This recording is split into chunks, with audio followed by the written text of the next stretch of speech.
Students, this is the new chapter for class 5 EVS, Agriculture and Food Production.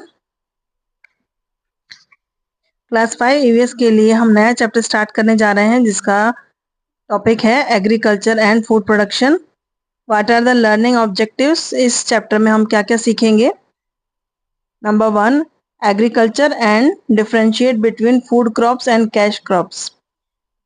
First of all, we will understand about agriculture and then we understand the difference about food crops and cash crops. The next, crops grow in different region and different season.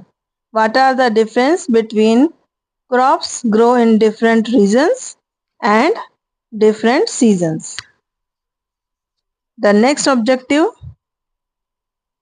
we understand the need for irrigation and use of fertilizers. Irrigation की ज़रूरत क्यों होती है और fertilisers की ज़रूरत क्यों होती है, इसके बारे में समझेंगे. Now the next objective, the features of different types of farming. अलग अलग तरह की खेती के अलग अलग फीचर्स होते हैं, उसके बारे में पढ़ेंगे. Now the next, we compare the advantages and disadvantages of traditional and modern farming. What are the difference between modern farming and traditional farming and what are the advantages and disadvantages of these both type of farming. We understand about the challenges faced by the farmers and measures taken for improvement in farming. Farming को improve करने के लिए क्या क्या measures अभी नए लिए जा रहे हैं और क्या क्या आगे प्रैक्टिसेस चल रही हैं जिससे कि फार्मिंग को इम्प्रूव किया जा सके. And examine the cause of food shortage. What are the reasons of food shortage? So these are the objectives. We will understand all these objectives. We will understand about these topics in this chapter. Now students, first of all we understand about the topic agriculture. What is agriculture? Agriculture is the process of cultivating soil and growing crops. Agriculture क्या है? Soil को cultivate करना और उसमें crops को उगाना, इस process को एग्रीकल्चर कहा जाता है. Agriculture is the process of cultivating soil and growing crops. It also includes raising livestock and fishing. Agriculture में ये दोनों भी आ जाते हैं, raising livestock and fishing. It provides plant and animal product for people to use and sell. People who are involved in agriculture practices are called farmers. Agriculture practices में जो भी लोग शामिल होते हैं उन्हें farmers कहा जाता है. Now the next topic is types of crops. अलग अलग तरह की crops होती हैं जिसे हम यहाँ पर समझेंगे. What are the types of crops? Here are two types of crops, food crops and cash crops. A large variety of crops are grown all over the world. पूरे वर्ल्ड में अलग अलग तरह की वैरायटी की क्रॉप्स ग्रोन होती हैं. Crops are of two types, food crops and cash crops. Crops दो तरह की होती हैं. नंबर 1 है food crops. Food crops are grown for human consumption. जो भी फूड क्रॉप होती है वो ह्यूमन कंजप्शन के लिए होती है. Some of the common food crops are fruits, vegetables and food grains such as rice, wheat, maize and millets. So these are food crops.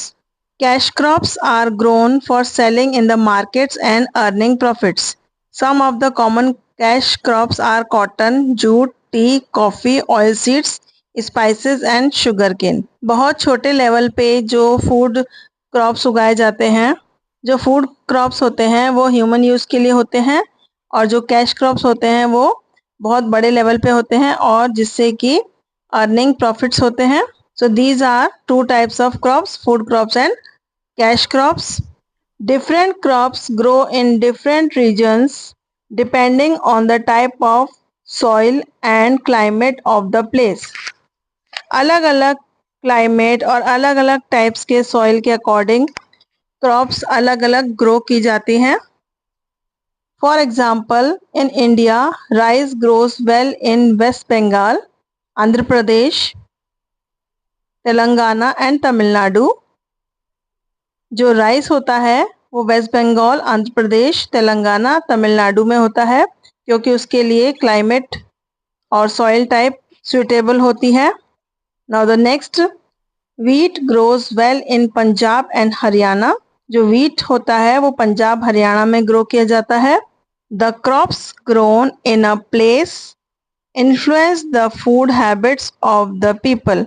जो भी खेती की जाती है वहाँ के लोगों की फूड हैबिट्स के अकॉर्डिंग की जाती है। जिस तरह का फूड किसी पर्टिकुलर एरिया के लोग खाते हैं वहीं उस तरह का फूड या क्रॉप्स उगाया जाता है। So we understand very well that different crops grow in different region depending on the type of soil and climate of the place. We can understand this by these two examples. Now here is a table. Cropping seasons. Cropping season अलग अलग होते हैं और अलग अलग तरह की चीजें अलग अलग सीजन में उगाई जाती हैं। Here are 3 seasons: kharif, rabi and zaid. Kharif season start from June and end in October. Rabi season start in October and end in March. And zaid season March to June. Now what are the crops? In Kharif season, crops are sown just before the beginning of the monsoon and harvest in the beginning of the winter. Kharif season की जो crops होती हैं वो monsoon से पहले उगाई जाती हैं और विंटर शुरू होने से पहले ही हार्वेस्ट कर ली जाती हैं। Major kharif crops are rice, jute, maize, cotton and groundnuts. So these are kharif crops. Now the next is rabi season. Crops are sown before the beginning of winter. Winter के शुरू होने से पहले crops उगा दी जाती हैं and harvested in spring. Spring season में इसे harvest कर लिया जाता है। Major rabi crops are wheat, barley, gram and mustard. Now next, Zayed season from March to June.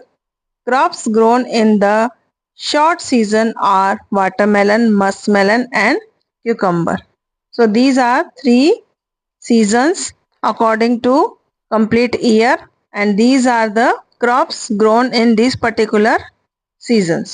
Need for irrigation and fertilizer. जब भी खेती की जाती है तो इरिगेशन और फर्टिलाइजर की क्यों जरूरत है इसके बारे में समझेंगे। We will understand about the irrigation and fertilizer, why they are need for growing crops. Rainfall is uncertain and regions across the country do not receive the same amount of rain. जो भी बारिश होती है वो अनिश्चित होती है, कभी बारिश ज़्यादा हो जाती है, कभी कम हो जाती है या फिर कहीं तो बिल्कुल भी नहीं होती है और सब जगह सेम अमाउंट में बारिश नहीं होती है। Thus farmers should not depend on it. इसलिए फार्मर्स को रेन पर डिपेंड नहीं होना पड़ता है। That is why farmers need a regular supply of water for irrigation to increase crop production. Farmers को रेगुलर वाटर की सप्लाई की ज़रूरत होती है जिससे कि क्रॉप्स को अच्छे से इरिगेट किया जा सके, सिंचाई की जा सके और जिससे अच्छा सा फसल का उत्पादन हो जाए, क्रॉप प्रोडक्शन को बढ़ाया जा सके, इसीलिए इरिगेशन की ज़रूरत होती है। सब जगह बारिश समान नहीं होती है और इसी कारण से फार्मर को इरिगेशन पर डिपेंड होना पड़ता है जिससे कि वाटर की सप्लाई मिलती रहे और क्रॉप प्रोडक्शन अच्छा होता रहे। That is why farmer need a regular supply of water for irrigation to increase crop production. Next, to increase the fertility of soil farmer should use manure and natural fertiliser. Soil की fertility को बढ़ाने के लिए farmer को manure और fertilisers का use करना पड़ता है। Both manure and natural fertilisers are added to increase soil nutrient required for crop growth and health.